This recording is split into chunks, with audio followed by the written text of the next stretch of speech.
I just wanted to tell you a little bit about the one event that we have left before the end of the semester, and that is December 11th, Wednesday the 11th, I think in the middle of the end of the year. From 4 to 7, we have the last opening for the At the Edge series, Valerie Hegarty's Hotel Lobby West Loop. So don't miss that, and maybe because it's finals and all that, you'll be happy to go to an opening. I hope so. So tonight's guest is Charles LaBelle, and I'm really happy to have him here. I've known Charles for, I don't know what, 4 or 5 years. He's a really interesting artist, writer, person, just fabulous all-around person. So it's great to have him here speaking in person. I have to say a big thank you to Bodybuilder and Sportsman. He's having a show there on Saturday, and that's the reason why he's in town. So it's lucky that we have him here.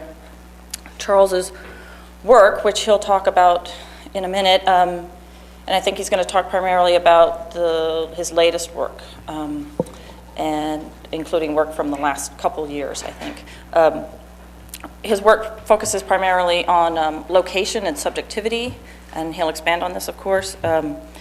He's shown extensively across the country. He's represented by Roberts Tilton Gallery in Los Angeles. He shows at Katrina Traywick Gallery in Berkeley, Bodybuilder and Sportsman here. He's had exhibitions at Exit Art in New York, Post, Sala Diaz in San Antonio, and was included in the exhibition Inside the City here at Gallery 400 in 2001. So I hope you enjoyed tonight's lecture, and thank you, Charles.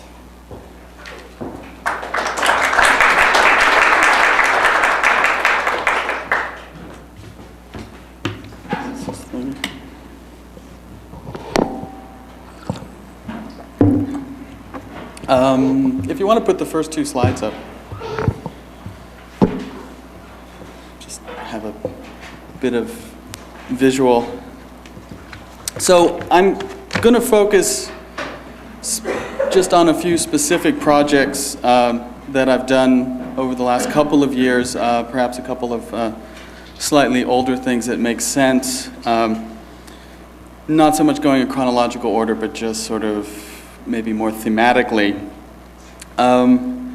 And I guess before I start talking about my work, I wanted to make a kind of introductory statement,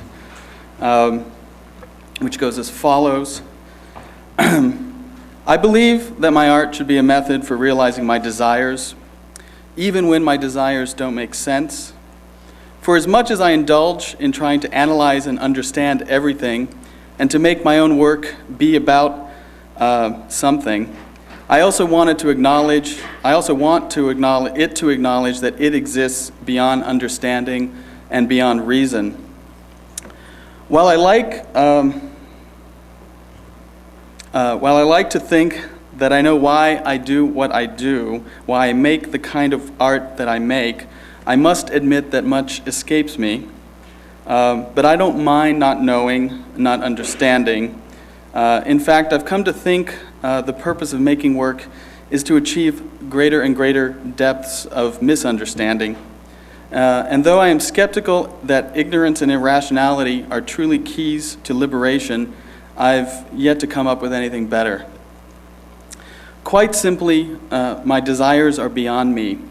And as far as I have attempted to realize my desires through my art, I have been a pretty pathetic failure. I think I'm not alone in this. Most art is just a smokescreen that hides what it is the artist really wants. I think it's important to ask yourself when you look at any art, why did the artist do this? Most of the time, the answer is only vaguely related to the work in front of you. As I've said, my art has only marginally come close to realizing my desires.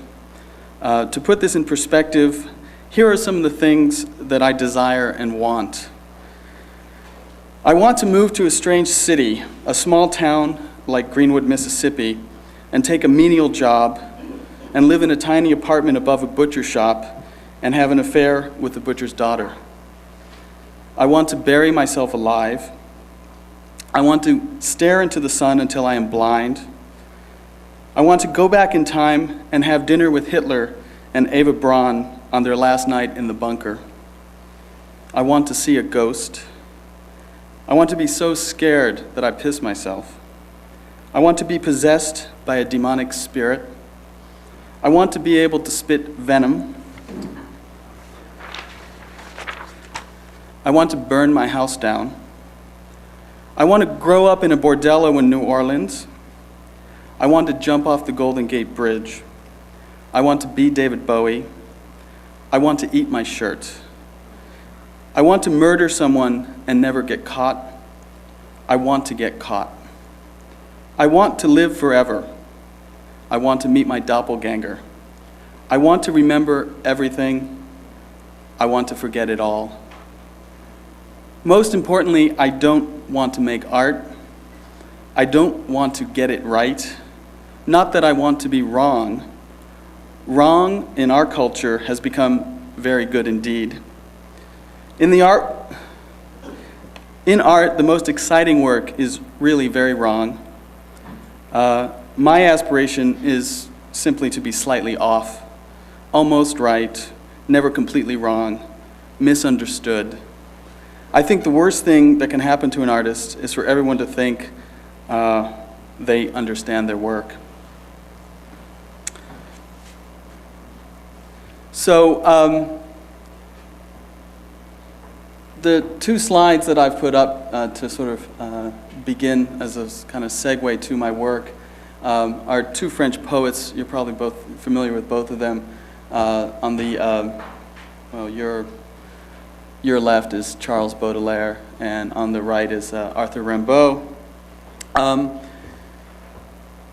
These two individuals, among a number of other historical figures, have played an important role in my thinking, but I select these two specifically because they are kind of lumped together as symbolist poets, but in my mind they're actually both very, very different and stand for very different things, things that relate specifically to my thinking and my work. Baudelaire, you may know, is really the first modern poet, first poet of the city, quite a melancholy character. Rimbaud, on the other hand, was kind of an adolescent voice, a voice of irrationality, where Baudelaire was sort of obsessed with gray skies and clouds. Rimbaud was obsessed with the sun and the desert, and you may know that he eventually gave up poetry and moved to Africa. Africa? Yeah? It's okay. Rimbaud, if Baudelaire was really a poet of the city, Rimbaud in many ways was a poet of the body. And the city and the body both play an important part in my work. If Baudelaire was really a poet who never traveled, except for one misadventure. His parents tried to send him to India, but he jumped ship in Marseille. Rimbaud, in fact, longed for escape and did eventually escape. Can I show the first video? So the piece I'm going to start with is we'll just look at a short clip from what was essentially an action-based work. The video is just documentation of the activity, and this is going a little ways back. It's 1993. The piece is called Blind Trajectory.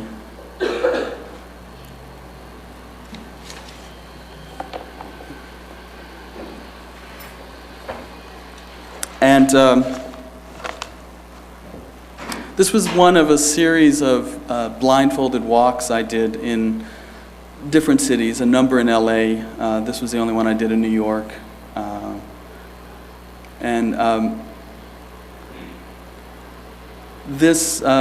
this video, I walked around the entire circumference of Tompkins Square Park in New York, blindfolded, wearing this suit that's made out of chroma key blue backdrop cloth. It's the kind of material that's used in special effects photography.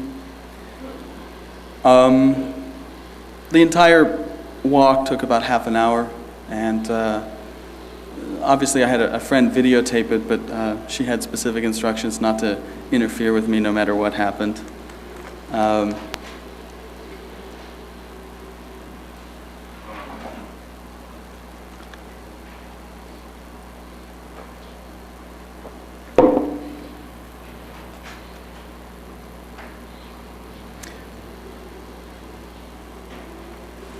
So part of the paradox of this fabric is that if you know anything about it, it's used in special effects photography to kind of, they can key it out. So it's used for when you want to make something invisible. But of course, it's such a bright blue that it really stands out.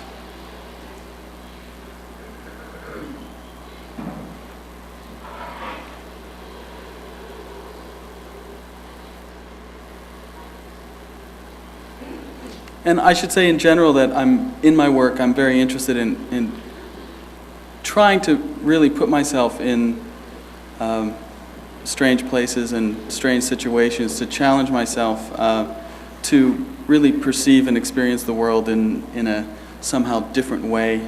And in this sense, I think a lot about this idea of transformation. You know, how do we transform ourselves? Yeah, that's okay. We can go on to the next 2 slides.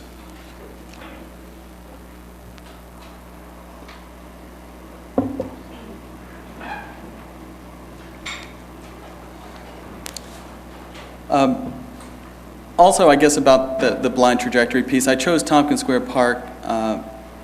Was purposeful. That park, if you know anything about New York, is in the East Village, and in the late 80s was kind of a big homeless encampment. And in 1990, the city of New York closed the park down to renovate it. But essentially, in renovating it, they kicked all the homeless people out and put up a big fence around it, and then divided the park up into these different areas with smaller fences. So they essentially made it inhospitable for people to really gather there. And by the time I did that piece, that was after the park had reopened after the renovation. So I saw that particular park as a kind of contested social space, and as a kind of subtext to my piece, I was really kind of trying to draw attention to that contested space. So a few years later, well, actually this is 1999, I did a series of what eventually turned out to be photo-based works called Night Moves. On the your right is one of the finished works. On the left is a piece that is kind of a poster I did for the whole series. And the photographs really, I think of as a kind of byproduct of the activity of the kind of exploration of the city. They're essentially just images of illuminated colored signs all around Los Angeles. And they're different colors I would photograph. I would go out for 3 or 5 nights in a row and just photograph all red signs or details of red signs. Okay. And then the next 3 or 5 nights photograph all blue, all yellow, etc. But really the work was sort of an excuse to spend a lot of time driving and walking around the city at night. And in doing so, I really began to feel like I was a character in like a 1970s film noir, which kind of led me to this image that I used for the poster. Next slides. Or I've got these things, don't I? Okay.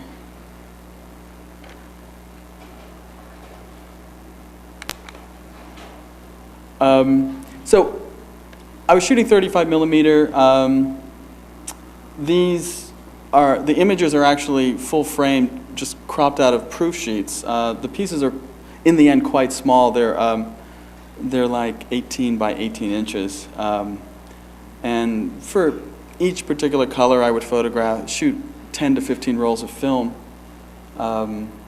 The solid fields here were, I was shooting with various lenses, including zoom lenses, so those solid fields were really details of specific signs. So for me, the piece really became about moving through the city. It becomes about the way that memory and experience interrelate. And again, on a very basic level, I'm very interested in trying to find a way to perceive the city differently, or at least in some sort of fresh way. These kind of signs are things that we take for granted.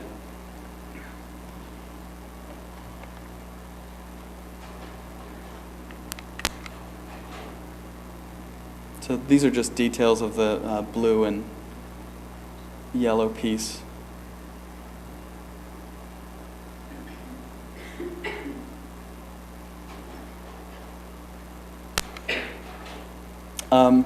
So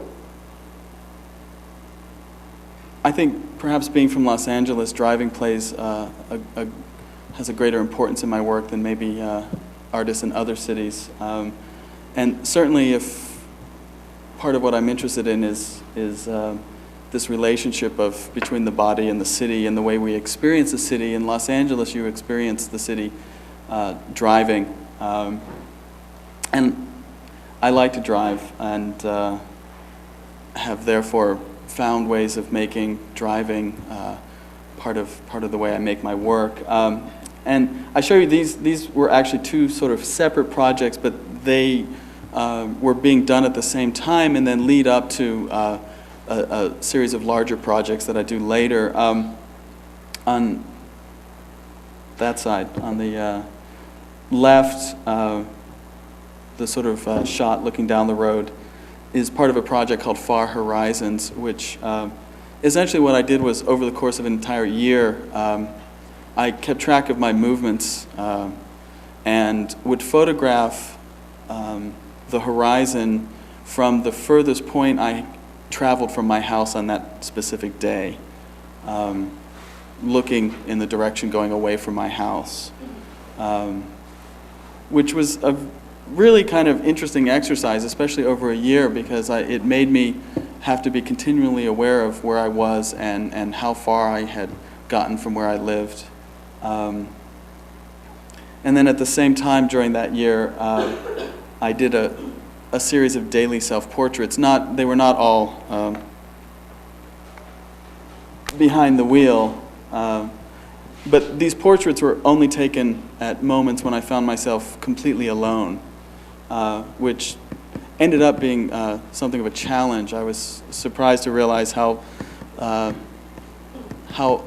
few moments of the day I actually was completely alone. But I show them together because it sort of indicates this sort of relationship between really myself and the world around me. I think about my work a lot of times in terms of being an attempt to really locate myself in the world. I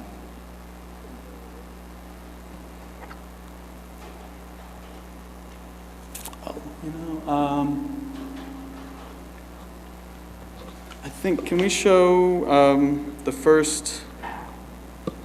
the next VHS tape?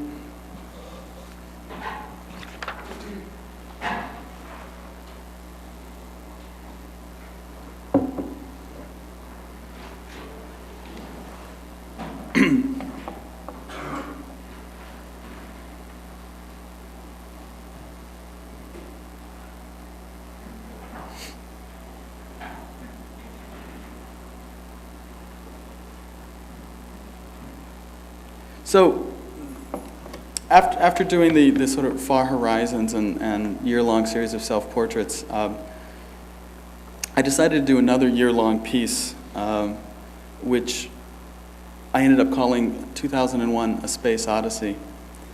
And for this piece, which started January 1st, 2001, I placed two surveillance cameras in my truck, one on the steering wheel, which is the one you're seeing, And then there was another one that was placed on the dash looking out the windshield. And for the entire year, everywhere I drove, I was recording both of these images. So I was amassing hundreds and hundreds of hours worth of footage. I thought of it as a kind of science fiction movie.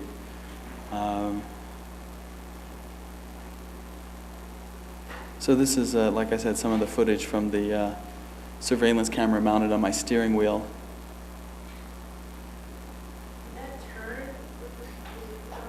Yeah, it was mounted like on the, I guess the center part of the steering wheel, so that as I turned the wheel, it would spin. There's something very much, I think, about driving that's kind of like being in a spaceship.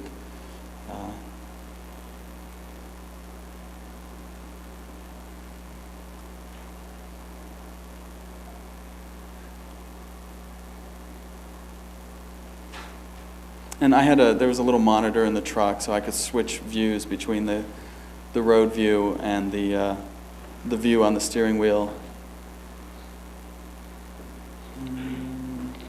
Is that it for that?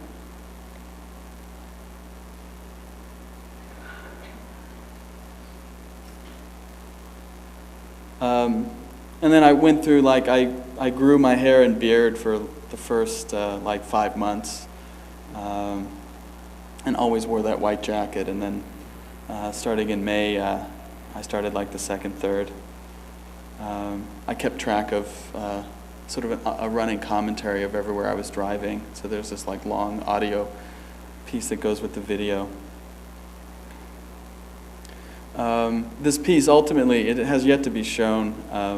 What I want to do is for each day of the driving footage, I want to have a separate monitor. So eventually the installation would involve a sort of bank of 365 monitors, each with driving footage. And then the footage of myself, I'm sort of imagining being projected. So it's quite a large project. But there were a number of things that kind of grew out of this project that proved interesting.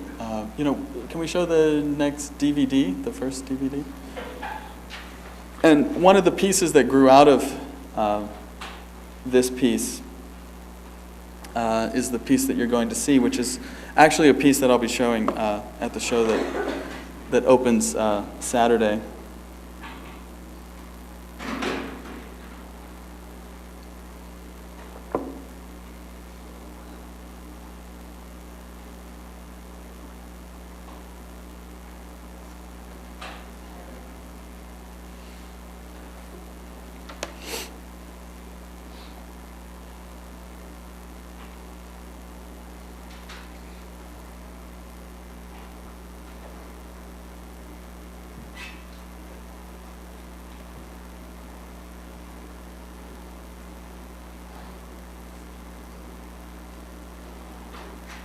Yeah, you can hit version 1.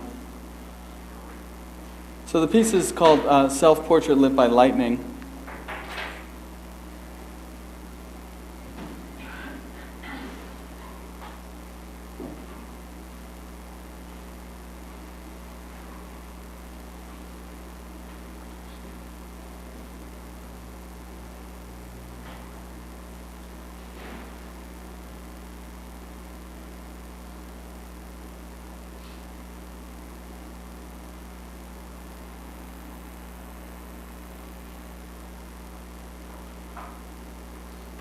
And what the piece is it's a 3-second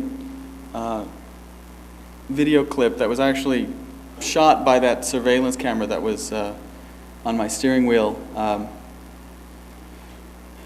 And it's a 3-second clip during which I was driving through a thunderstorm in Ohio, and there was a incredibly bright flash of lightning that erupted right in front of me as I was driving. So I've taken that moment, those 3 seconds, and stretched it out to just a minute. So the whole piece is a minute, and it kind of loops. But in slowing it down and stretching it out, what happens is rather than becoming this flash of illumination, I sort of slowly seem to kind of emerge into the light and then recede back into the darkness. And I remember when driving through the storm, when that lightning flash happened, thinking to myself that I had actually just captured, since I was recording in the car, captured my own image lit by lightning, and really how few people can, actually have seen themselves illuminated by lightning. And I'm also sort of interested in this whole romantic notion of the sublime, lightning and mountains. I think about when in the book Frankenstein, when the Baron finally tracks the creature down, and there's this whole scene that takes place in the Alps, and he's hunting the monster, and the first time he sees the monster, there's a raging thunderstorm, and this huge flash of lightning goes off, and he gets a glimpse of the monster. So that kind of romantic literature is full of those kind of moments.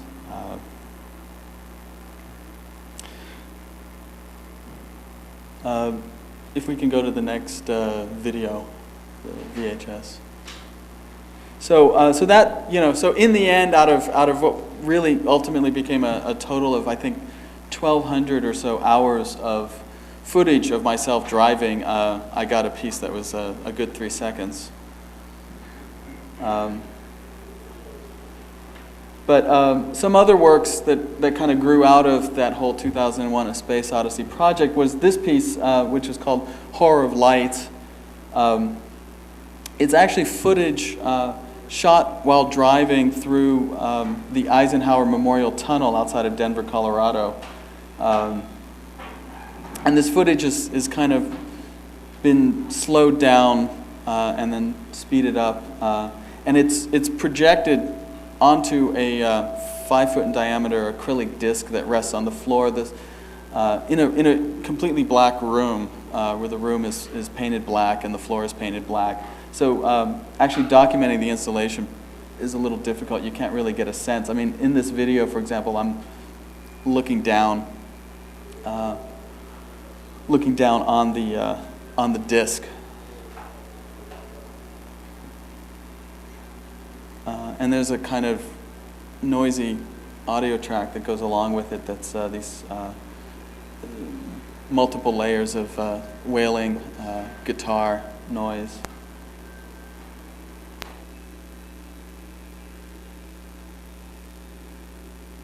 So so you can kind of see, and the thing is, as you walk around the disc, it's very disorienting. This kind of tunnel seems to be going into the ground.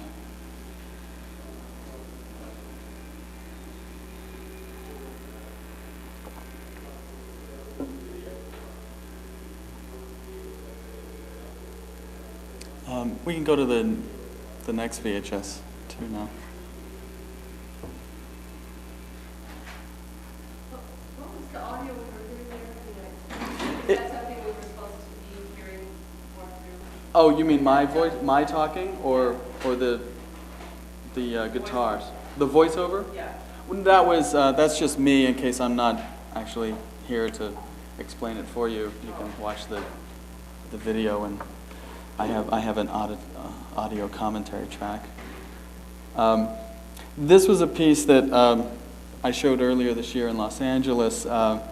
It's a double video projection called Dearborn, which was shot in Dearborn, Michigan on Christmas Eve last year.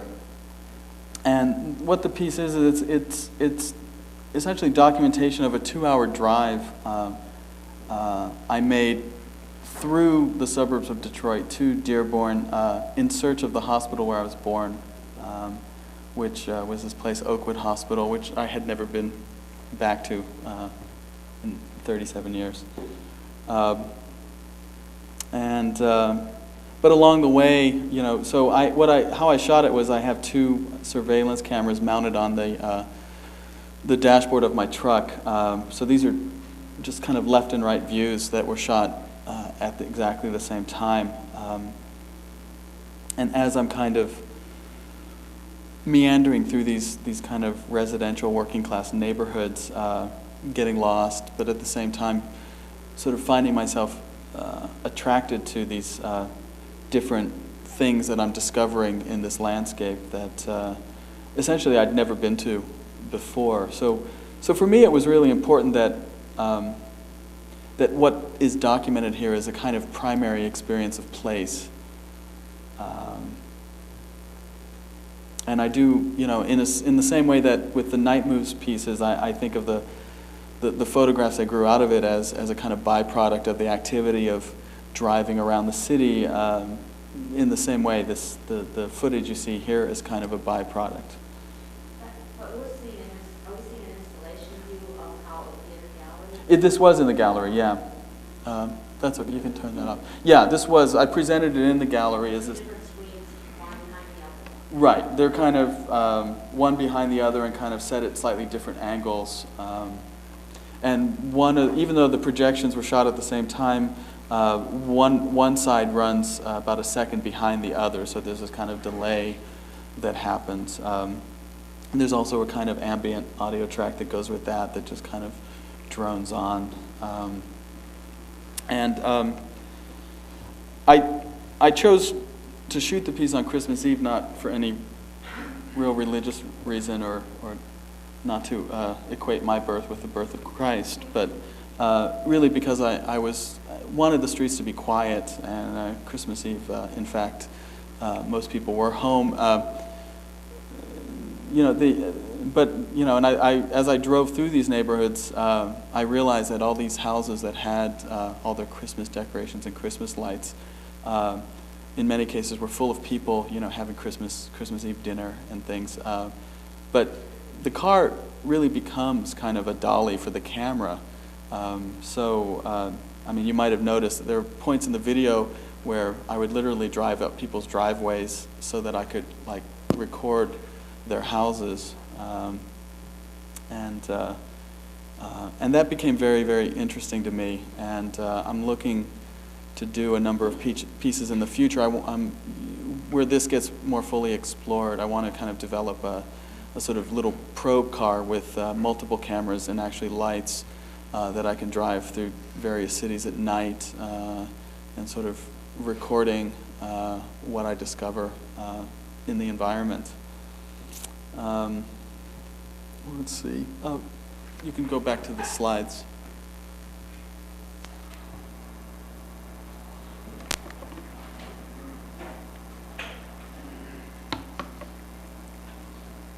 So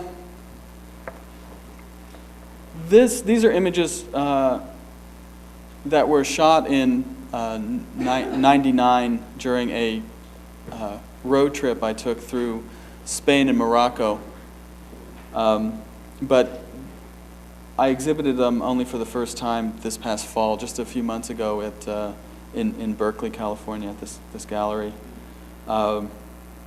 The image on the left is titled "Road to Fez," and it's a road that's I drove from Tangier to the city of Fez in Morocco, and that's the road that goes to Fez. And then on the right here, this is a triptych. It's just a landscape.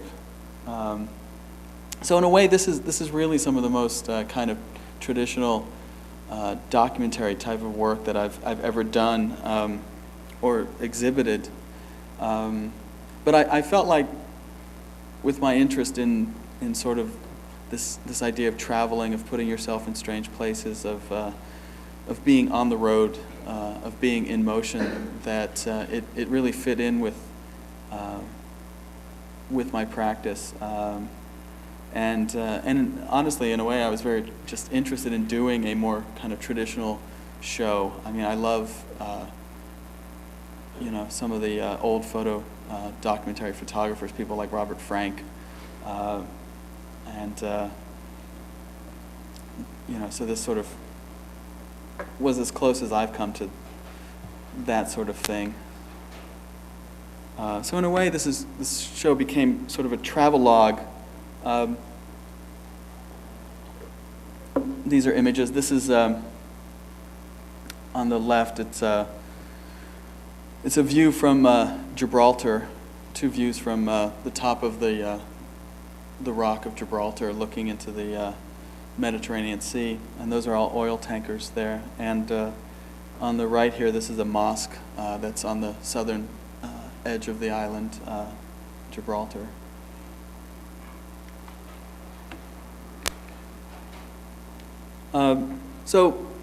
But the show really became more than just a series of travel photographs. I wanted to kind of bring some of these issues, and a kind of critical eye to even the very notion of traveling, of tourism.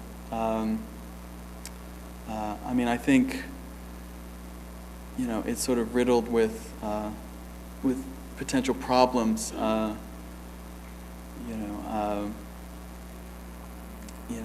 Who was it? The situationist that wrote that holidays are simply spending time in another person's misery. And I'm always very aware of that whenever I travel, although I really like to travel. I like to see different places.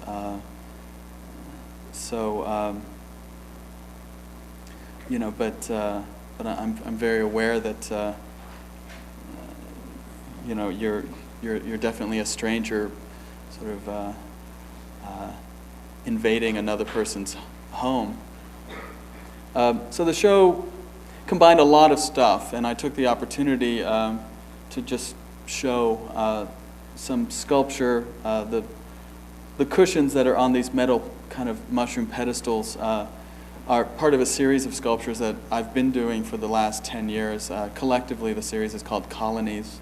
And they're found like sofa cushions or throw pillows that, unfortunately I don't have a detail slide, but they have these little map pins and map flags in them that kind of plot out these battles. There were a lot of photographs from the trip, as well as some other drawings and works on paper. There was a video.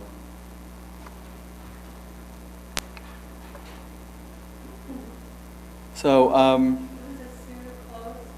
yeah, there is. I'll get to that. I've got some close-up images of that. So this is just, I installed the show really on salon style, which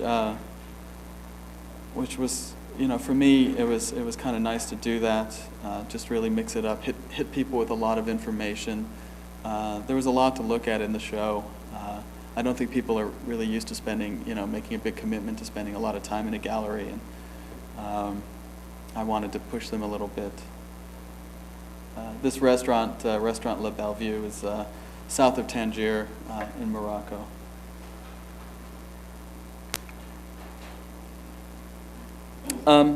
This was a piece that I did on the entire trip. When I travel, I really look for opportunities to make work while I'm traveling. I always take a lot of pictures, but for this trip, I wanted to I always end up feeling like I take a lot from the places I visit. And I decided for this trip I wanted to give something back. And at the same time, this trip took place in December to January, 99 to 2000, so it was going to kind of bridge the end of the 20th century and take me into the 21st. So I wanted to kind of do this project that would that I could do during the whole trip, and I decided ultimately to have these balloons made, and I had this text printed on these balloons. The text says, "They said it would happen one day, and now it has," on these red balloons. And so as I went along and did this trip, every day I would, wherever I was, I would just sort of blow up one of these balloons and let it go, and then kind of step back and see what happened, take pictures discreetly. It's pretty amazing how kids materialize out of thin air wherever I was. Like in this is in a little town in the south of Spain, and I threw this balloon up and it went down. And suddenly this kid comes terrassing around the corner and runs off with the balloon. And this happened a lot.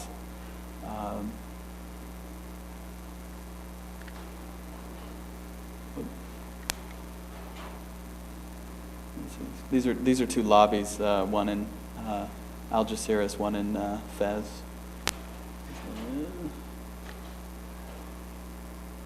So these are other images. I think in the end the whole series of photographs was about 203 separate photographs shot all over Spain and Morocco, and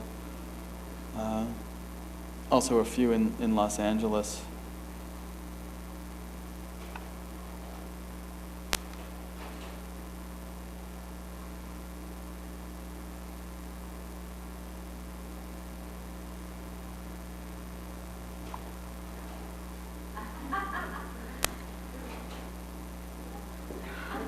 So one of the reasons I went to Gibraltar was I'd read about the famous apes of Gibraltar. There was a British admiral that said Britain would leave Gibraltar when the apes did. Of course, the apes have been there for thousands of years. And I imagined when I went to Gibraltar that, to see the apes, I would be led to some sort of viewpoint, and there'd be a telescope or something, and you'd look out, and there they'd be. You drive to what is essentially the top of the rock, and as you turn this corner, suddenly they're everywhere. They jump on your car, they demand food, and I didn't have any food, so I gave them a balloon, which they all fought over, so I had to give all of them their own balloon. So it was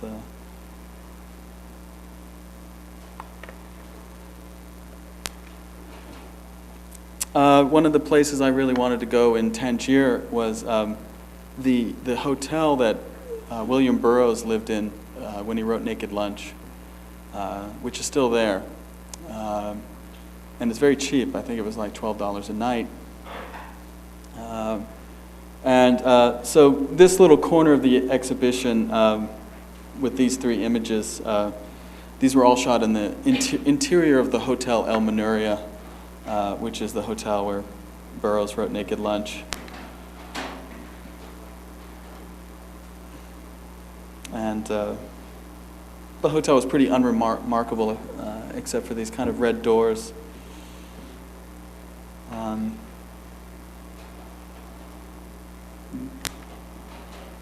This is the exterior of the hotel, and this is it does have a nice view. If you go there, ask for room number 8. It's got this great view of the bay. And I guess one of the things that fascinates me about traveling is the way that when you travel, the kind of mixture of memory and experience that takes place. When you never really leave yourself behind. You go to these strange places. I think a lot of times people go and people travel because they're hoping to somehow leave themselves behind or to somehow be transformed by their experience. We go to some exotic place and we want to come back different. But we invariably take with us when we go to these places all of our baggage and all of our memories, so that some place that you've never been can remind you of some place that you went as a child. And the way that these things kind of get mixed up. And into this mix, I should add, is literature and films, of course. My experience of Tangier before I went there was really through reading people like Paul Bowles and William Burroughs. And in some way, I felt like I knew the place really well. Of course, it was nothing like what I expected. Except I did find Tangier to be an incredibly sort of surrealistic city. There's a little square in the heart of Tangier called the Petit Soko. It's also there's a cafe there called Cafe Central where Burroughs and Bowles used to hang out. And Paul Bowles wrote about this Petit Soko and said that it was the kind of place that It was like the center of the smuggling world. You could get anything there. And when I went to the Petit Soko and I was sitting at this cafe, and this Moroccan, very dapperish waiter is serving me, he leans over and whispers in my ear, here you can get anything. And I think it was sort of an offer, but it was right out of a Paul Bowles story. But it's that moment has struck me and stayed with me because it really relates to what I'm interested in, not only in traveling but in my work. This idea of possibility, of being able to somehow get outside yourself and transform yourself into something else.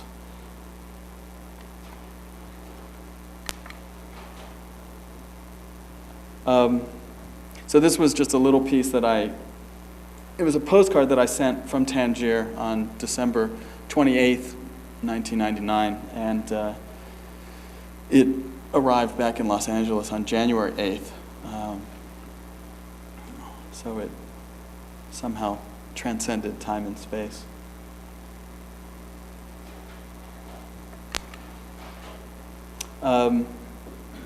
In conjunction with the photographs, I did a series of drawings, these kind of, really a series of maps.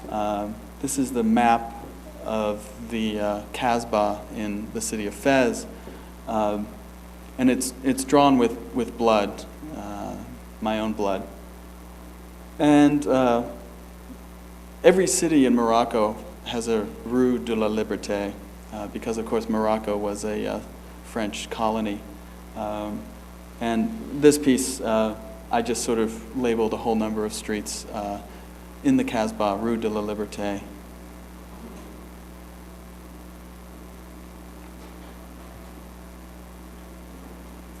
This piece was a little work on paper that I did using sections of the French and Moroccan bank of currency, the 20 dirham note and the 20 franc note. It's called Two Tongues, and what I discovered in looking at these bills was that they each had a secret watermark, which on the Moroccan note it's the President Hassan II, and on the French note it's the image of Claude Debussy. So the piece is called Two Tongues, and it's the tongues are drawn in pencil and sort of filled in with blood. And it's shown on a little light box, and you push a button and it lights up.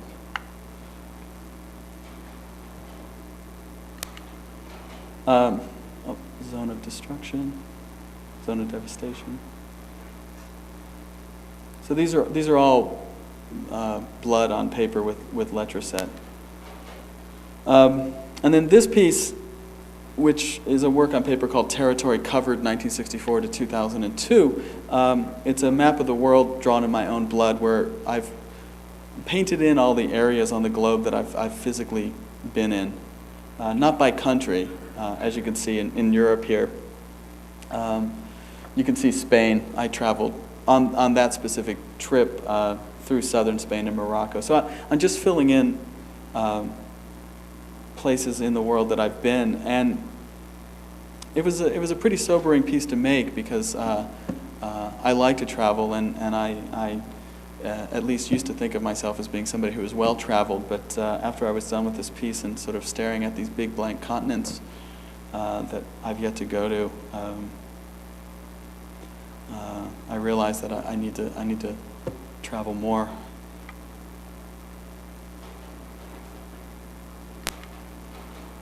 And then lastly for the show, I made this piece.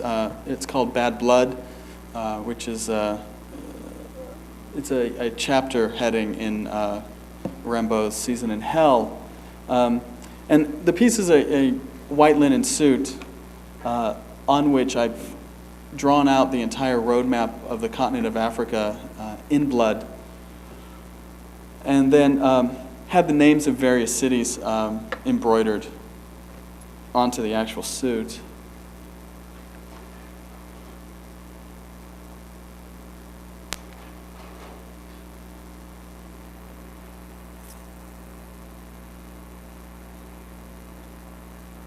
And, again, for me, thinking about going to Africa and thinking about the history of Africa and the history of colonialism, I mean, you're really struck with that when you go to someplace like Morocco. It really becomes a history sort of written in blood. At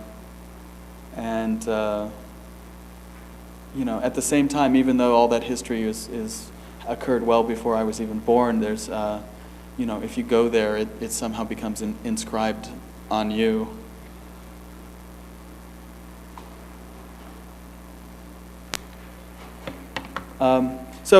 That suit piece really kind of related back to this other project I did in like 1990, 2000. So this is a show that I did at Roberts Tilton Gallery in Los Angeles in March of 2000 called Disappear. And the show consisted of a series of 99 drawings that were presented, some photographs, and then this single sculpture, which is a white man's dress shirt. And what this shirt is, it's called Disappear, shirt that passed through my body. And I took this shirt and I divided it into 2-inch squares, gridded it off, and I cut it up. I numbered each of the squares. And then, this is upside down, but each of the squares I then folded carefully and placed in little balloons and swallowed. After the little balloons had passed through my body, they were collected again and opened up, and each of the squares taken out, and the shirt was put back together. And I put it back together using iron-on mending tape. I didn't sew it because I wanted to really try to put it back together in a form that was as close to the original as possible. Unfortunately, there was one piece that disappeared, which honestly, when I realized there was this missing piece, I thought the whole project was ruined. But it seems to have been the one of the elements of the project that people have somehow fixated on. Let's see, what else can I say about this? There's a total of 597 individual squares in the shirt. When I started the project, which actually I started on Christmas Day, 1998. I don't know why this Christmas thing always comes up, but it was my intention to just do 1 square a day. But after doing 1 square a day for a couple days, I quickly realized that there was no way I wanted this project to go on for 2 years. So I kind of upped my intake of parts of my shirt, so that ultimately I was sort of averaging 20 to 24 squares a day, and the whole shirt was sort of processed through my body in about 2 months.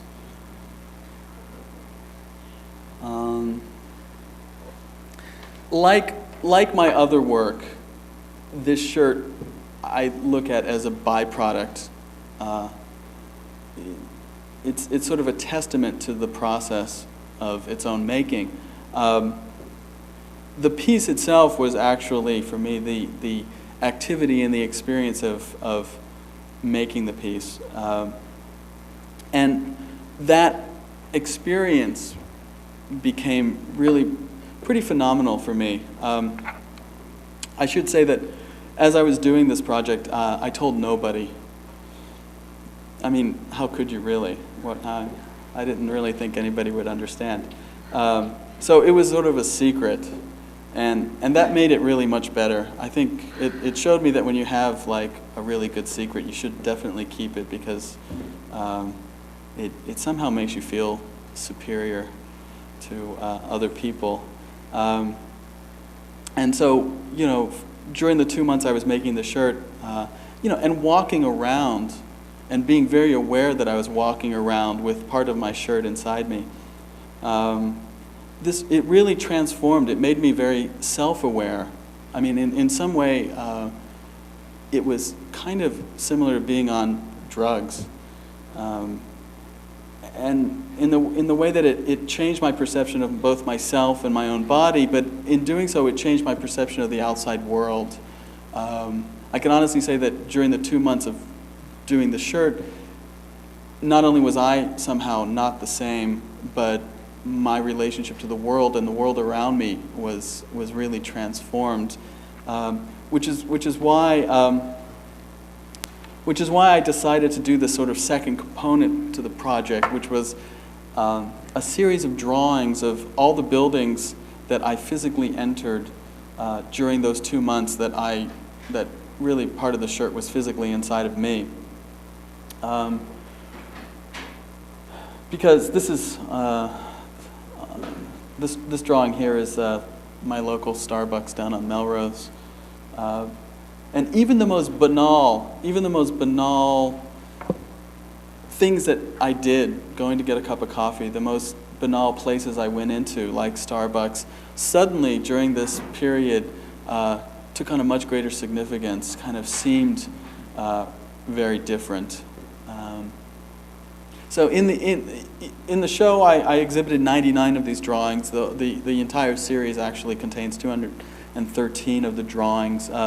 They're small. They're 11 inches by 11 inches, and they're done using watercolor pencil on paper. So, as you can see, I don't really draw that much. This was really the first time I'd done drawing as part of my work, and the watercolor pencil was kind of a good solution because I could sort of sketch and then you use a wet brush and kind of fill in the shading, and I like the effect. I also kind of like the way that in kind of wetting the pencil, it kind of soaked the paper, sort of. So the drawings are kind of soaked into the paper, almost like stains, and I like that.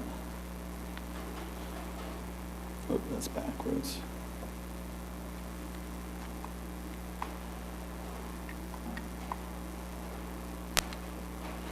These are just a couple of the other drawings. The one on the left is the Viper Room, which I don't think I've been back to since, but that's it. And then this is an apartment near my house. Are you drawing these from your photographs? Yes, yeah. The buildings are drawn from photographs. And really, the project was only possible because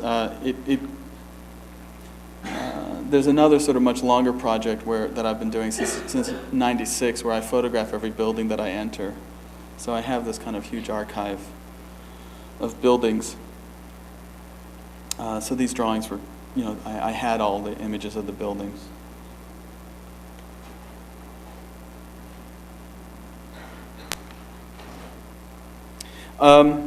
So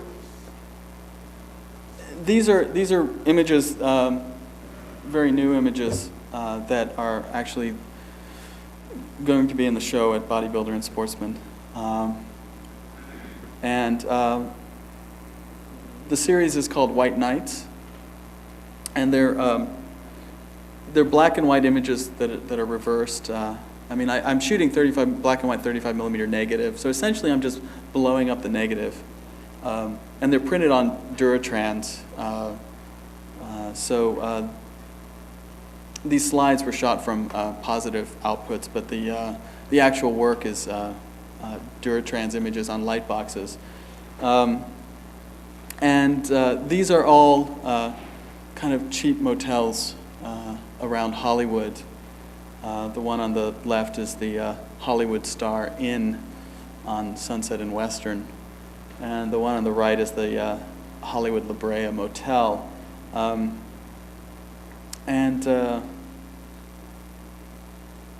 I've lived in LA for 20 years and have long been fascinated by, well, not only these cheap hotels in and around Hollywood, but I guess cheap hotels and motels anywhere. And really, one of my reasons for being fascinated is I see these places as offering us opportunities for both transformation and liberation. I think, you check into a motel and you're really, suddenly you feel very free. I think most people do things in motels that they don't normally do in their own homes. For me, there's always a sense of really being able to become somebody else when you check into a motel.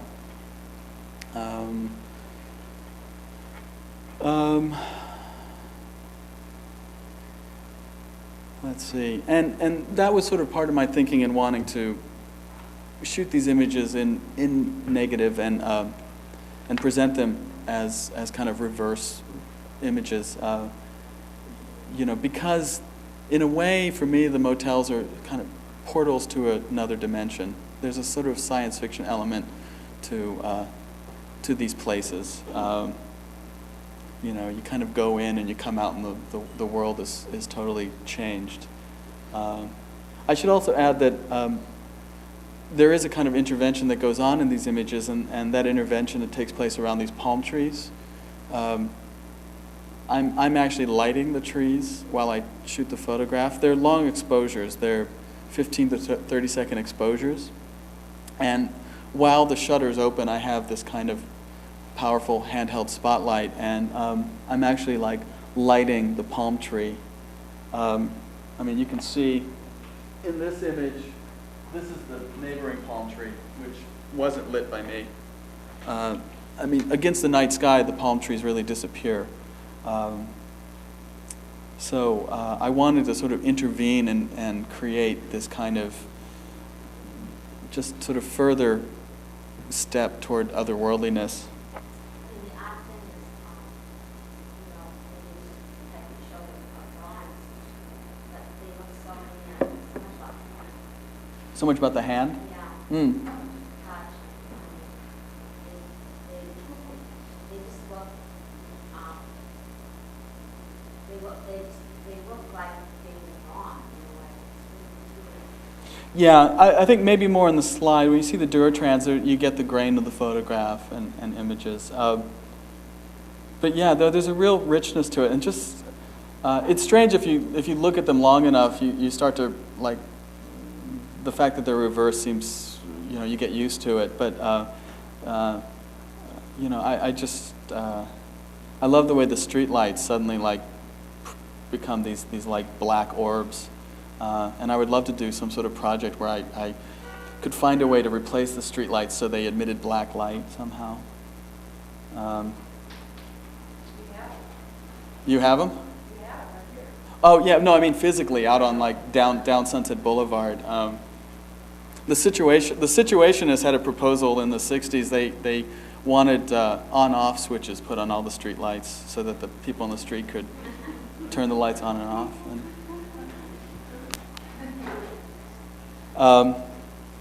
So the hotel on the left is the Sunset Palms Motel, which I really wanted to include in this series because when I first moved to LA, I lived just literally around the corner from that motel, and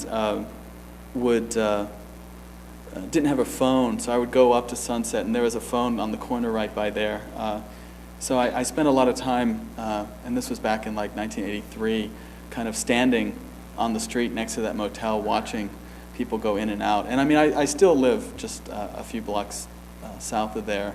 And it's a perfectly just ordinary, nondescript, like crappy little motel that most people just drive by and never notice. But I think once you start noticing it, it really takes on this other life.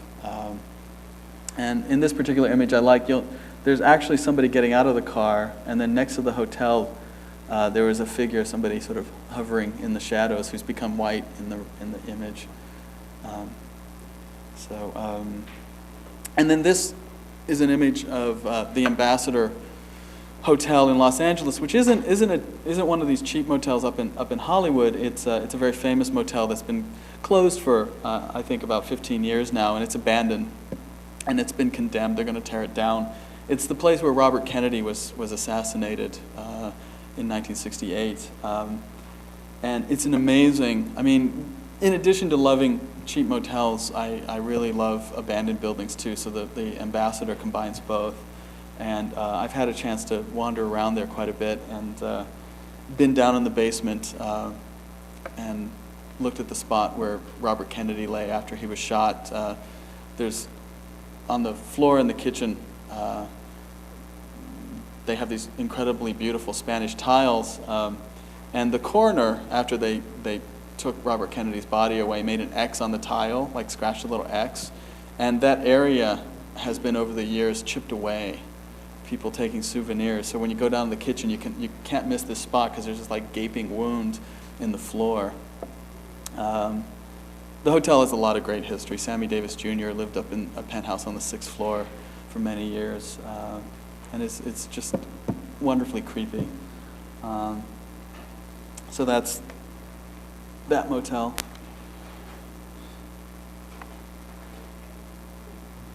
I don't usually take figurative photographs. I don't really shoot people. I wanted to, in thinking about the show, somehow bring the body into it. And I've had these images for a long time. These are photographs that I actually shot back in 1988. And they've always haunted me in some way. They're photographs of a friend, I should say, who asked me to take these pictures because she was 4 months pregnant. And that also, for me, has an importance because I think this show is really about kind of things that are inside, things that are hidden, and in addition to being about issues of kind of darkness and light. So the fact that she has this sort of thing hidden inside her, which obviously people aren't going to know unless they hear it from me, becomes sort of important. Let's see, do we have...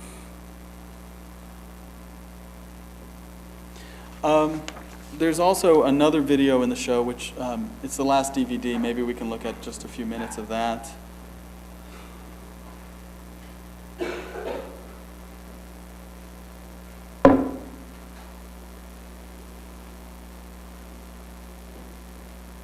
If you could turn the volume up, the audio on this is sort of important, if it's possible.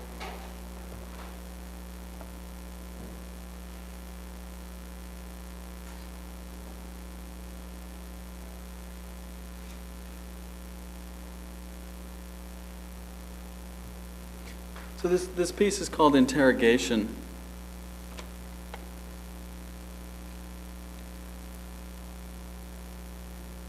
And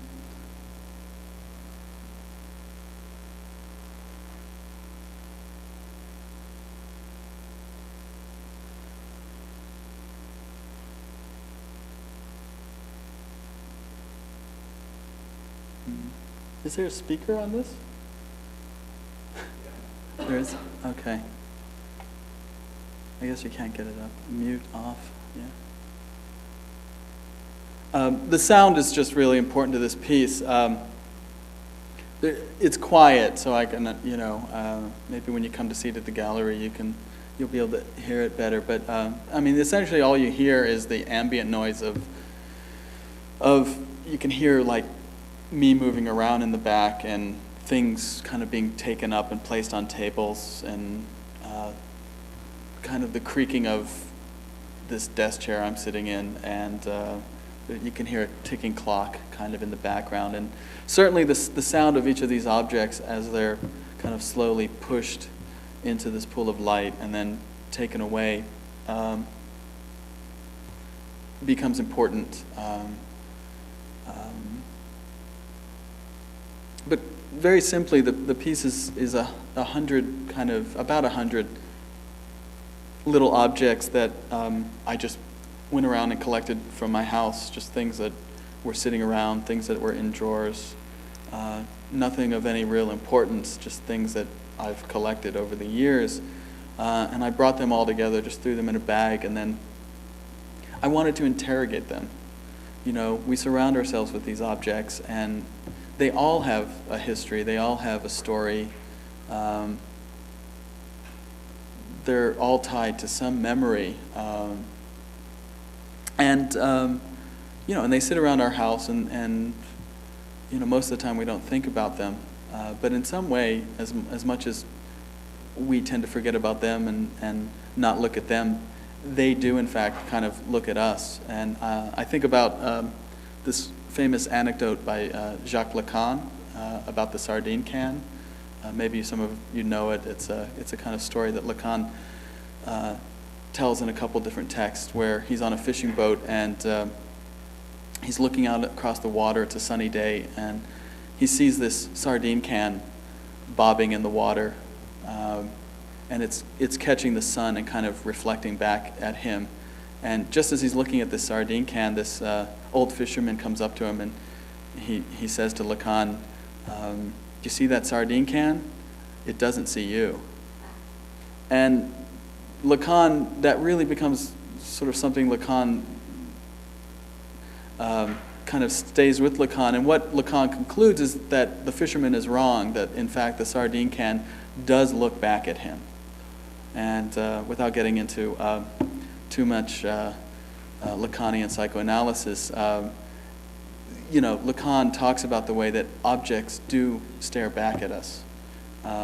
They do have meaning. You know, they interrogate us as much as we interrogate them. And that for me is kind of what this piece is about.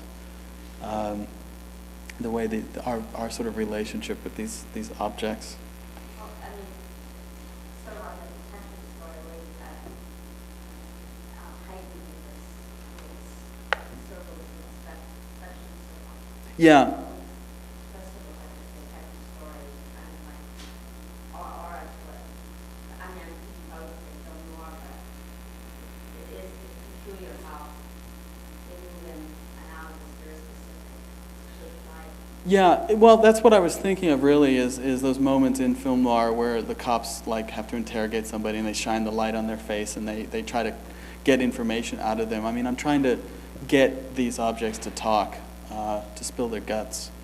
I mean, at the same time, after I shot the video and looked at it, I also was aware that this almost looks like a stage as much as an interrogation room, where these objects are, you know, sort of suddenly have their moment on stage. You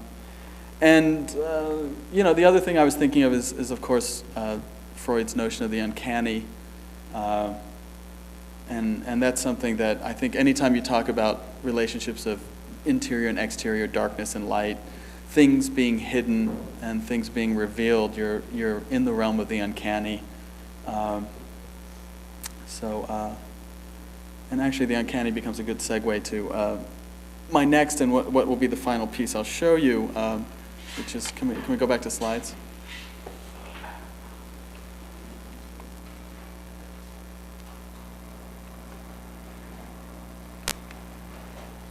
So the show at Bodybuilder is going to have the Duratrans images and then the interrogation video and things. And then there's this sculpture which I made.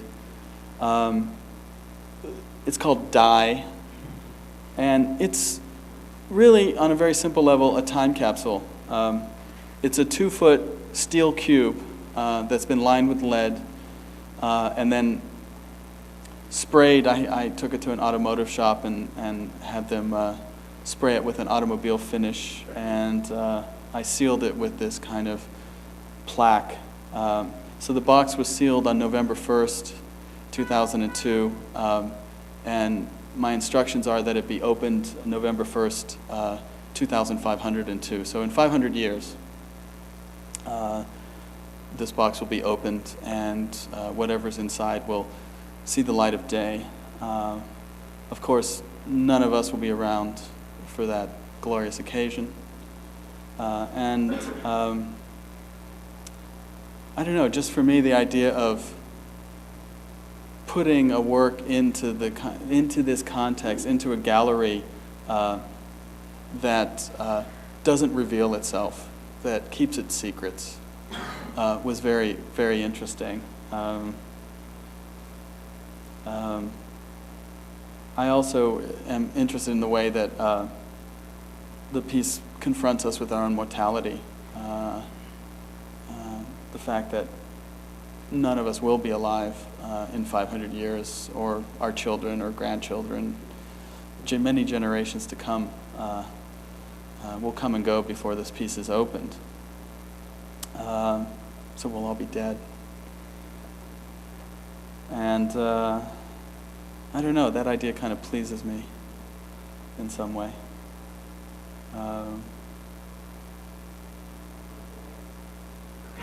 What's in it? I'm taking that to my grave. So that's it. That's this piece, and that's it for now.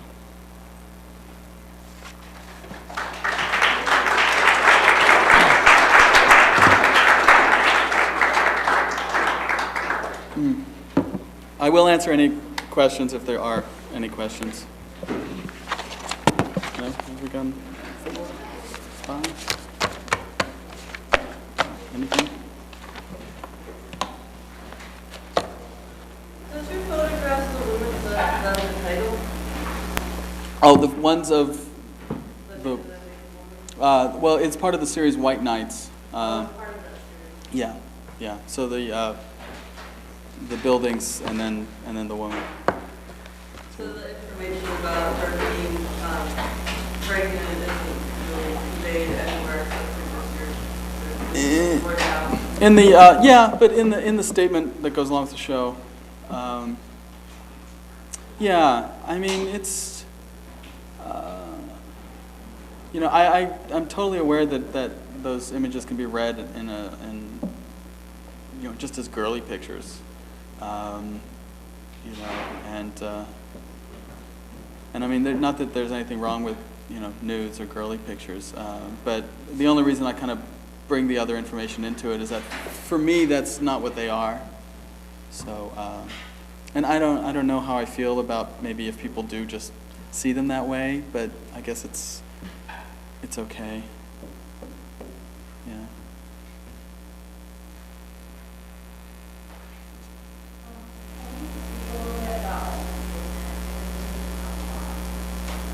I can't really say anything about that, no.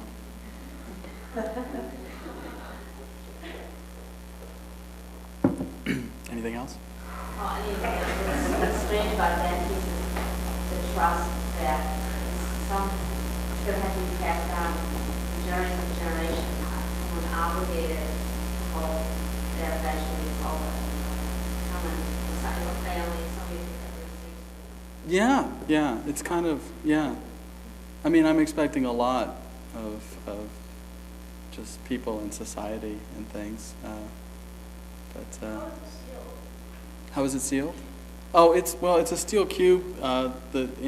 It's completely welded shut. So there's the only way to, and it's lined with lead, so you can't X-ray it. Although Tony's pointed out that in a couple hundred years they'll probably have other technology to peek inside. But yeah, Tony. Well, I noticed on the fine with the signature and I don't know how much of an issue I have with it, right? Yeah. Well, there's a possibility that somehow the label it will say, that should be deal. it could, maybe it's not. But, in a way, if I'm totally forgotten, but the piece is still there, it becomes even more interesting for me. I purposely didn't want to put my name on it. I thought I put the information I thought was important on the front. Yeah, I mean, who knows if it's totally lost and then rediscovered in somebody's attic and, I mean, who knows what'll happen? I mean, Yeah. Yeah. What if it's never discovered? I mean, there's this great Arthur C. Clarke short story where, like, in some distant future, ice age, some aliens come to Earth, which is now like covered in ice, and the one thing they discover is a film canister, and it contains, I think, some Disney animated film, and they take it back and they conclude all this stuff about our Earth civilization from this animated movie. So I don't, but I don't know, the way history goes. I mean, history isn't really lost, and 500 years is not really that long a time. I mean, we think back to all the works from 500 years ago. Not that this is necessarily the Leonardo Codex or anything, but yeah, Lorelei? Kind of follow on to, you can talk a little bit about the relationship between your writing and your artwork. You're writing more and more, and I think what you're writing is how you see the relationship. Yeah. Well, in terms of writing like art criticism or things for art magazines, I really think artists need to do more of that. I mean, there was a time, when in the 60s and early 70s when a lot of American artists were publishing in art magazines, not only writings about their own work, but reviews of other people's work. I mean, for me, art isn't really just the object. It's the dialogue that grows out of the object.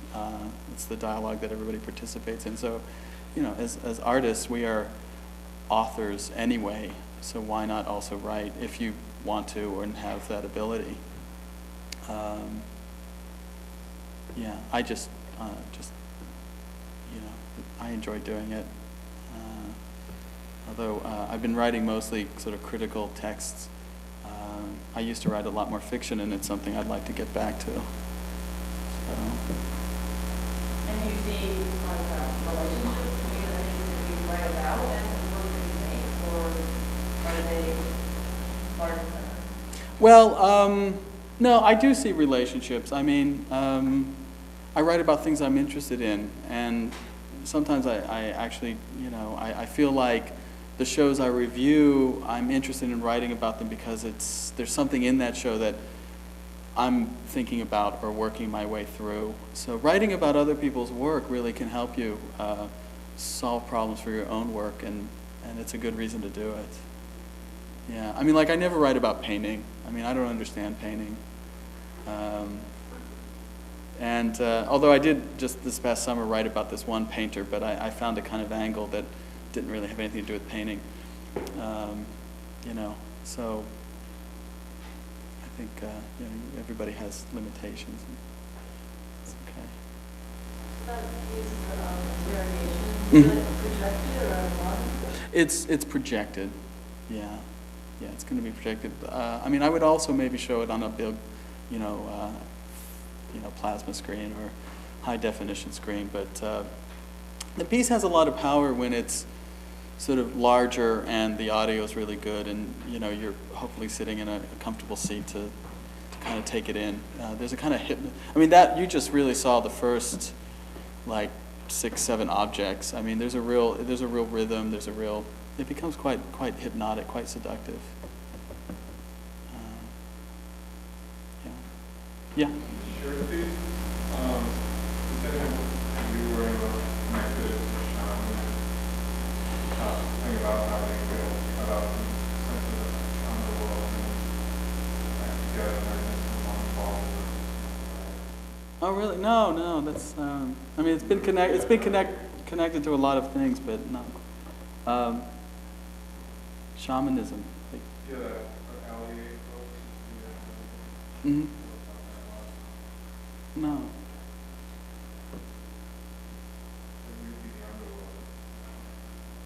Who would I? The underworld in the shirt of the shaman. Uh-huh. That makes sense. Okay. Yeah.